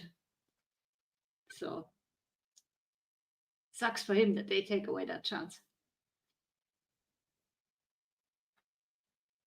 And I think they regret it too later.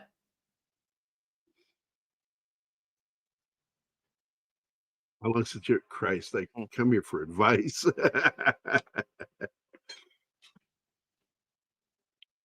Not slalavation.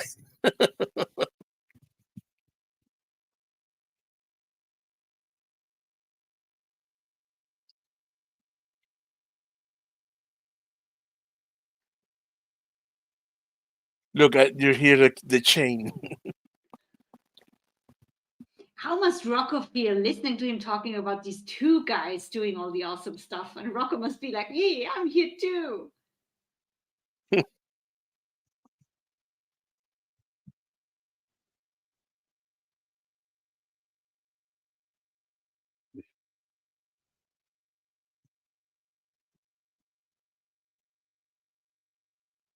Yeah. I think the priest is doing a pretty good job here. Yes. Considering. He has a gun pointed to his head, and he's still pulling it off. And trying to keep a conversation and trying to save his own life at the same time. And what's great is he is completely unaware of what's going on on the other side of that screen. He's too drunk, hangover, whatever, both.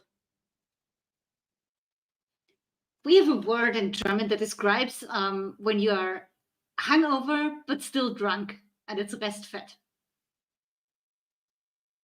It means basically kind of still drunk.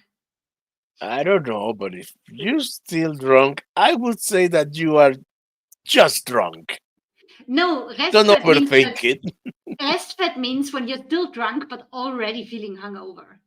That in between thing. The fuck?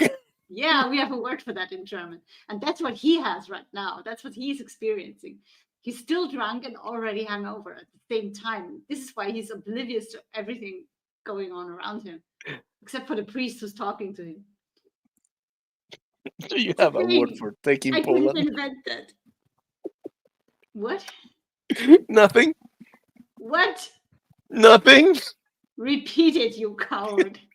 Do you have a word for taking Poland? Fuck off. I don't need your abuse. I got better people than you that want to abuse me. Yeah, I got Gary in my life, so fuck off, Martine. I regret nothing. I know. You're mean. You're a bully. All right. So, what is this? What's happening here? Forget this. No, now they are working in unison, and they told him their plan to go to the Jacobeta's house, and this is the guy telling him that the Jacobeta's house is stacked with guys, so he goes to save them.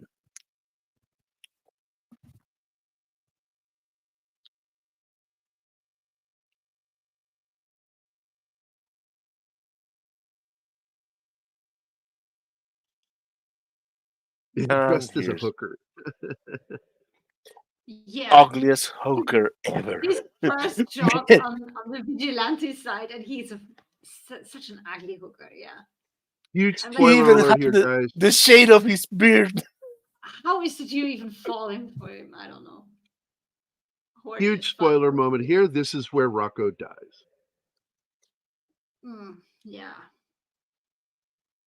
I'm going to take a pause because I just got some images from Andy. Andy was making up for not sending me anything recently, so he sent a bunch of stuff. You triggered it, dude.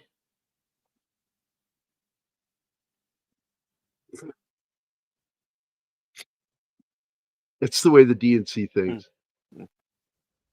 Speaking of the DNC,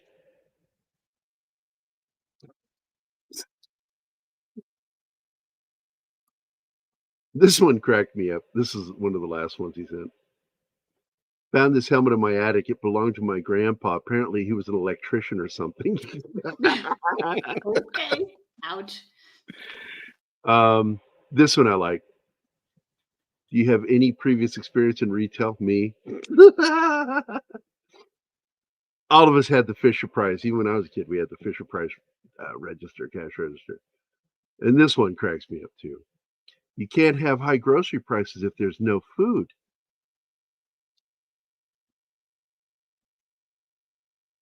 Thank you, Andy. Those are funny. Except for the last one. That's too sad to even joke about. It's how they think, though. Mm. It's the whole let them eat cake kind of philosophy, even though in reality that was really not what she said. No, it She was said that also. wasn't She it. did say it, but it was taken out of context and said at a completely different time.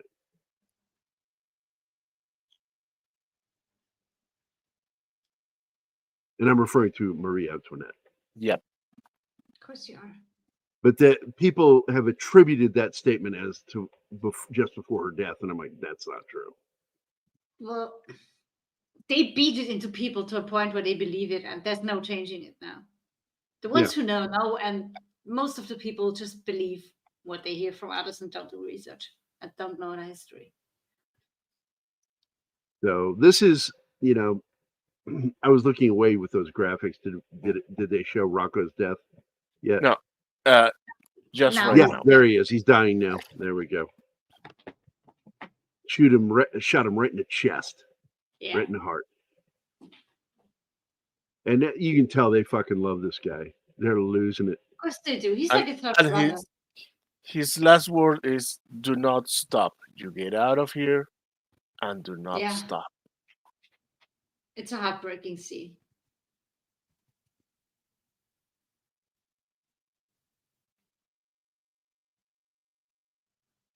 We hired a hooker.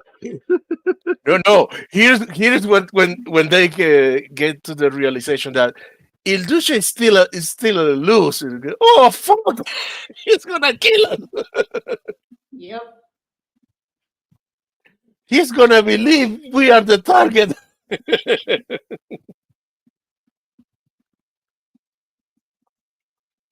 God, I love this movie. And by the way, I do believe, and I've never found proof of it, that that's the same house used in Ghostbusters for the mayor's mansion. I think they used it in more than just Ghostbusters. Yeah, it's been used in several films. I think that's the same house. Look who's here. Lurking. You should be on the panel. Well, dude. we were wanting you on the show today, Stephen. Yeah. Thanks. I had this whole thing planned if Anima couldn't be here that I was going to say you were sitting in and then call you sweetheart and darling the rest of the show. Go shut up, Gary. Done that to Stephen, not you. I would have done. What do you think, sweetheart? Just because he looks like an old lesbian, really? No, because no. I mean, he does, but no. But so do I. I look. If I take this bald cap off and comb my hair, fuck, man, I look like an old lesbian. Look, No, man, that is not with dedication to the short hair, craft. yeah. Not with the short hair. What's dedication? Giving a wet smudge to Willem Dafoe, that is dedication to the craft. You really are an actor. You kind of let go of that. You don't even think about it because I told you I acted on stage for years, and I played gay characters. And Stage is you different, though. we refer to it as stage kissing, which it's not really a kiss. It's Yeah, but if This was real. top lip, bottom you're lip. on the stage, That one you was don't have, he you have went multiple into it. cameras in your face, Gary. Wig So falls that's off and he just starts blasting. God damn, he's so fucking good. Willem Dafoe is a gift to acting. And I've been watching him from the beginning. He blew me away in his first films. Though there's still one film I haven't seen him in, which was one of his first films. And we're going to do it on the show. I'm going to watch it that week before we talk about it. It's called Streets of Fire. What? You haven't watched Streets of Fire? You were producing the episode when I said it. That I've never seen it. Damn. And I'm not sure exactly what my reasoning was. Because, first of all, it's around the same time as Blade Runner. And people kept comparing it to it. And it made me, Why? brace against it. And I didn't like it. And I'm like, There's no nothing point of compares to that film. comparison. At the time, people were saying, it's like Blade Runner. It's dark, gritty. And I'm like, Huh? then I don't want to see it. So I just didn't see it at the time. 1982. I love their prayers, and then they're saying it, and then he recites it with them, and this is where everything When they all is realize figured out. your family. That's our family prayer. Oh my God, you're our father. You're my sons. This is Rocco great. always wanted them to teach them the prayer. Rocco always loved the family prayer, and they never taught him that. They never let him join in on that. I bet they It's regret it. the one thing they are not going to share. Yes or no? And that's how they know this must be their father, because nobody else. So, in other words, this was You don't really Rocco's. grinds my gears.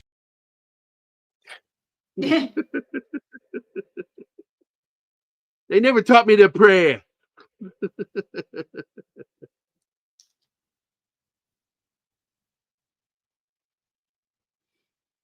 And I like the way they sneak weapons into the courthouse. Now, Anima was like, how could they get out of there? And I'm like, chaos is how they get you out. get in and out too easy. They create chaos.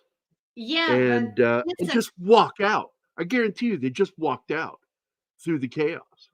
if they make a door that is a weapons detector, there won't be space to just flip something above the door into the building. Just tiny things like that. where I'm It's a like, movie. "Come You on." just kind of got to go with it. Yeah, I doubted it too. I would have found another way of getting the weapons in there is by going from one roof to the other and going They down don't through the even show building. how they get out. They're just out at some point. And it's cool though. How they take justice in their own hands. It's cool. And I love the way he turns to the girl, the victim of the crime. And tells It her, you says- need to watch this. It'll be over soon. You need to watch this. It'll be over soon. And I'm like, oh, it's great. Oh, it's grand. All eyes to the front. And it's cool because he's actually sporting an Irish brogue instead of his natural Scottish brogue. To me, it was very believable. Right here. It'll all be over soon. Because You need she's to watch. slipping away.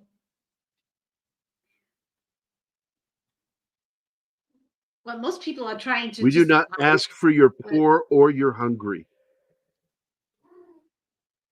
Oh, That's an this epic scene. is a great speech in the film. That's right. It's more corrupt we claim. Read this one. Hello, Bimbot, Jeebus. yeah. Good to see you, monkey. Keep your chin up, brother.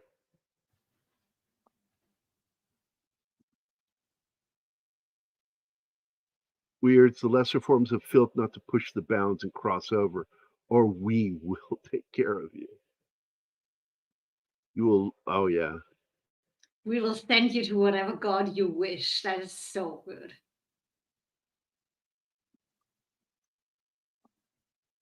Yeah. I mean, even by using the name Boondocks in it, Latin. I love the Latin words that they have tattooed on their hands. Equitas, veritas, equity, and truth. Yeah.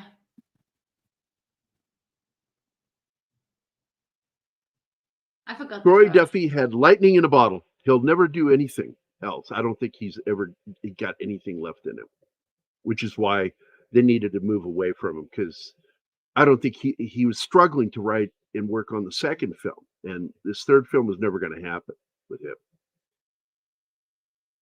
And the fans have been clamoring for it for years. They wanted a third film, a trilogy. And here we go. This is how the film ends. Hey, great drawings. Yeah. With the street interviews. And they're just on the street interviewing people, asking their thoughts on the crimes. And what it's so they're great doing. when they get friends, like the girls. One of the girls says, "Hey, yeah, they are great," and the other one is like, "How can you say that? Shut up, shut up, shut up!" It's so realistic. Yeah, this right here. Yeah. No, in fact, They're not every just time killing they are interviewing two people, there's a discussion between the two people. Yes. Yep. And the opinions are so they are varying from, "Oh, this is great," to they're just doing it for fame, which is Well, it's so very wrong. gritty. It's very real. It looks legitimate, and I like this.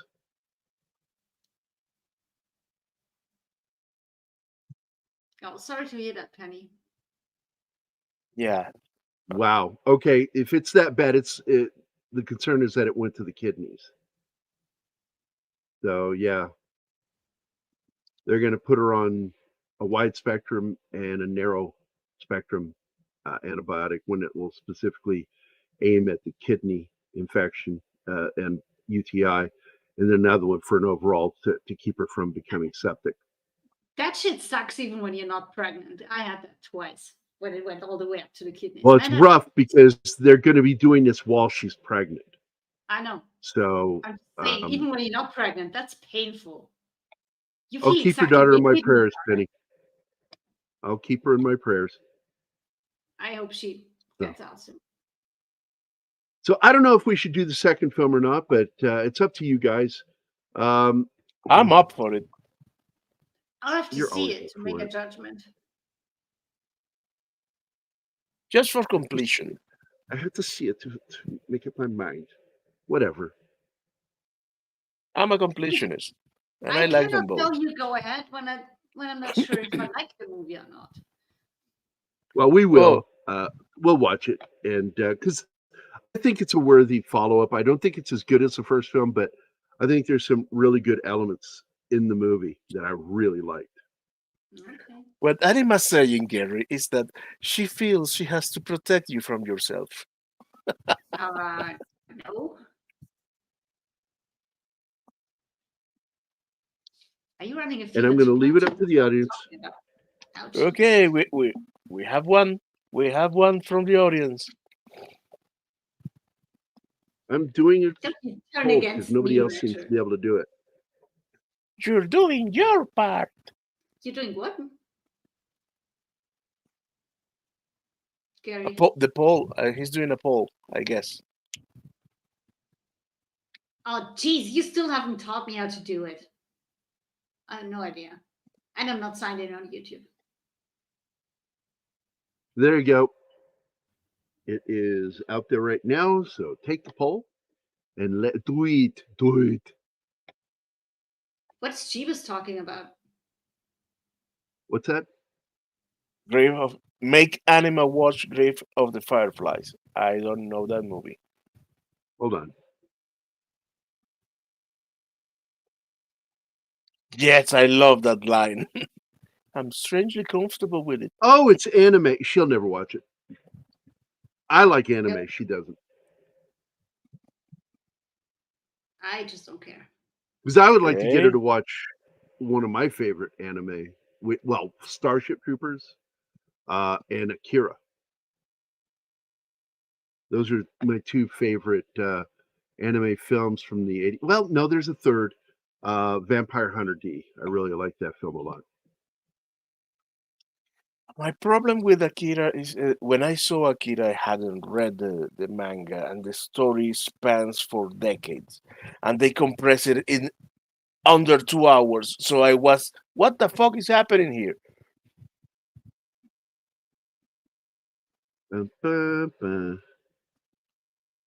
So, yeah, we lost Oh, him. We Penny lost the wants director of that film in 2018. Penny wants us to do heavy metal. I wouldn't mind. The thing that sucks, because I got to tell you again, I would love to get you guys to move over to Rumble with us, so we can actually show the movie. We can do a watch party together, talk about the film, and not worry about getting copyright claims against us. Well, we can do that on YouTube when we use that theater thing that Teak was using when we did the Star Trek watch. Yeah, but the audience cannot watch it. They can. Just us. They can if they go to his whatever that it's the game controller chat. Yeah. I forgot the Place, name like- of it, but you just put a No, link no. in chat and everybody can go there and listen, have us in a second. The logo chance. looks like a controller. What is that? Yeah, place, you're Mark? talking Windows. about Discord, but it's not Discord. It's another No. platform. That's where he It's was another- showing the film was on Discord. No, it wasn't Discord. It was something that was linked to YouTube. And people Yes. could have YouTube in one tab and the movie thing in the other tab and watch the movie and still hear us in the other tab talking. Yes, I got it. I thought he was doing that through Discord. No, it wasn't Discord. Didn't involve Discord. Well, anyways, Cosme, that's Isao it. Takahata. This one, Cosme. Cosme. Is Cosme. Oh, Jeebus said it Cosme. too. Make a note of this so we don't forget it, so we go research this. I still wanted to say this guy's name. I've been trying to say his name for a while. Isao Takahata is the director of that film, Grave of the Fireflies, an amazing director for animation. And I love his work, and we lost him in 2018. We've lost so many of the great anime director creators in the last 10 years.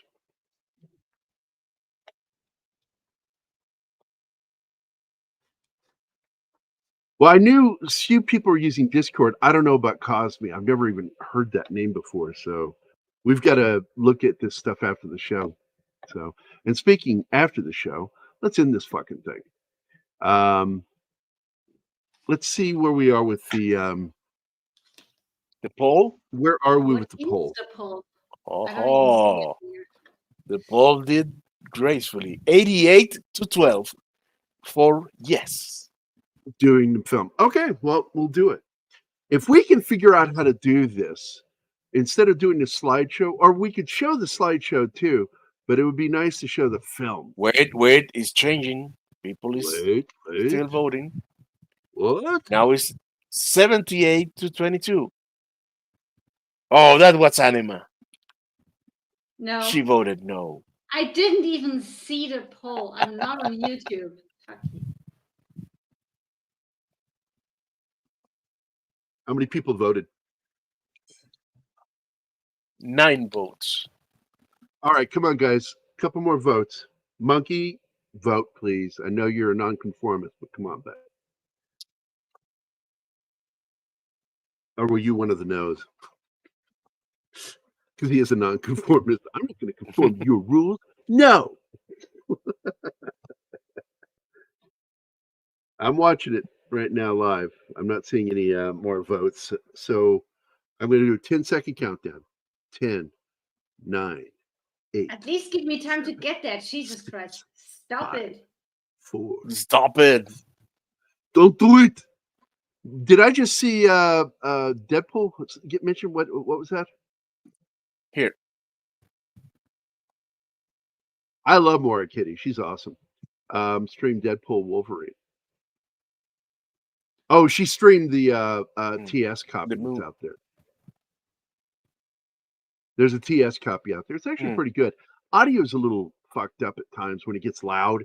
It gets kind of that garbled sound you get where noise just becomes noise. All right, did you vote, Anima? No, YouTube is fucked up on my phone right now.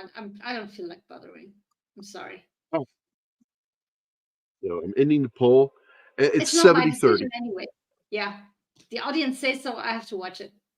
I watched fucking Alien and Aliens. So we will be watching Boondock Saints. So there you go. I want to thank everybody for being here. I want to especially thank our dear friend, Snorticus Cuber, Christian DeLorme, Joe's Atmosphere, Kingsport Cal, FKHC 2005, also known as Tim, Penny, despite being in the hospital, still stuck with us. And hey, seriously, Penny, I will pray for your daughter, and please give her a lot of positive vibes, man, because that's tough. Pregnant and getting a UTI. Of course, our dear friend Boosh McFadden is here. Canadian Spider-Man, Andy Morrow. Sorry, I didn't mean to do that. Andy Morrow, Real Wade Nation Gaming, the Peter Vinkman fan site, also known as Vinkman's Girl on X, previously known as Twitter. The artist, previously known as Twitter. Cam's Crash Courses was here momentarily. Glad you dropped in. Parrot Head was here, made some good jokes and made a good reference. I'm glad you did, because I had to go check something. If not for Parrot Head, I would have forgot all about that fucking outtake. Justin of the Red Shirt was here. Deleted Scenes. I wish you'd been on the show with us. And of course, Monkey Jimmy's, thank you. Come again. Appreciate all you guys being here. Monkey, keep your chin up, man. Seriously. Look, man, I've gone through stuff, going through stuff right now, actively. You never hear me complain about it. No point. I'm homeless right now, staying with friends. It happens. I do have a plan, and I'll eventually get there. And the thing you got to do is keep your eye on the prize, brother. Keep your eye on the prize. And fuck that guy. Yep. You know who I'm talking about. Fuck that guy. What a scumbag move. Scummy. You can quote me on that. Fuck that guy. Let's see. What was this? Do Black Mass? I don't know, dude. I had problems. I tried watching the film, and the fake eye lenses were driving me nuts. And I have trouble with that sometimes. If the lenses are too fake, I have trouble with that. But his performance is amazing as Whitey Bulger. Johnny Depp is who I'm talking about. So I'll tell you what, I will try to watch it again. Okay? If I can make it through the whole film, Red Shirt, we'll do it. But you're fucking coming on the show. That's right. So thank you guys for everything. And hold on, do I have the lawn video here? Yes, I do. For you, Penny. This one's just for you. This is Keith and me always saying this, man. Because that's how we started the show. Always ended the show with "Get off my lawn. Go home." Stop watching us. Get off my lawn! I love that shit. Anyway, also important update here. The following people are gay. And we're out of here. See you guys next time.